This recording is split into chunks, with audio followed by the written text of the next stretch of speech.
Hello everyone, how are you all doing? In this video, we are going to talk about the iOS 18.1 Beta 4. Alright, so Apple has released this update all of a sudden. We just got iOS 18 and everyone is going crazy on iOS 18. There is already over 25 to 30% of downloads on iPhones in the first day itself, which is one of the highest it has ever been in a long time. So iOS 18 is definitely getting a crazy response. But Apple was not stopping. So now we have iOS 18.1 Beta 4.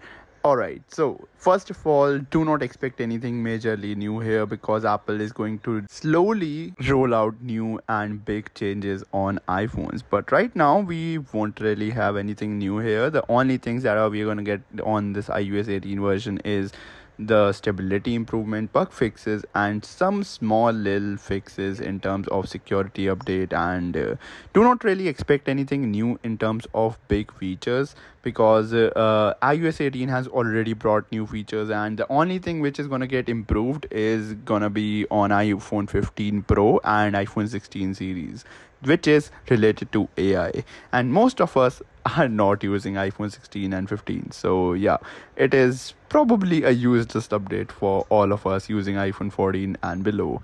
But for people using the 15 and the 16, there is some good news for you because iPhone 15 Pro and 16 users are gonna get some crazy new enhancements in terms of Apple Intelligence and AI features. The previous version had a lot of issues related to battery life. The main concern was battery drain. iOS 18 is in general not having the best battery life, and guess what, 18.1 is disappointing as well.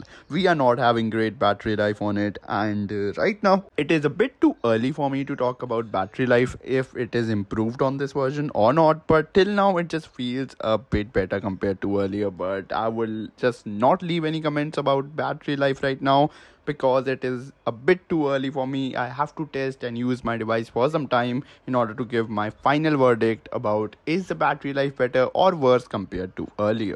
The update was really big. I was coming from iOS 18 and it came at about 6 gigabytes. The reason was because I was using iOS 18 version and not the 18.1 on my 14 Pro. That was the reason why it was so big. But if you were coming from the previous beta of iOS 18.1, then it will come at around 700 to 800 MBs. This update also took about 7.1 GB of my device. I know that is a lot. I'm using a 256 GB device, so yeah, that is why my device took a lot storage. If you are using a device with 128 GB, it will take less storage. Apparently, that's how the system works. Also, as I said, the update was big on my device, so that is also a reason. Well, that's pretty much it for today's quick little episode. I will be coming up with a bigger version of this video. I will be diving deep in this update and talking about the hidden features and changes of iOS 18.1. So make sure to hit that subscribe button and turn on notification if you haven't already. Till then, peace out and have a great day, everyone. I will catch you guys in the very next episode.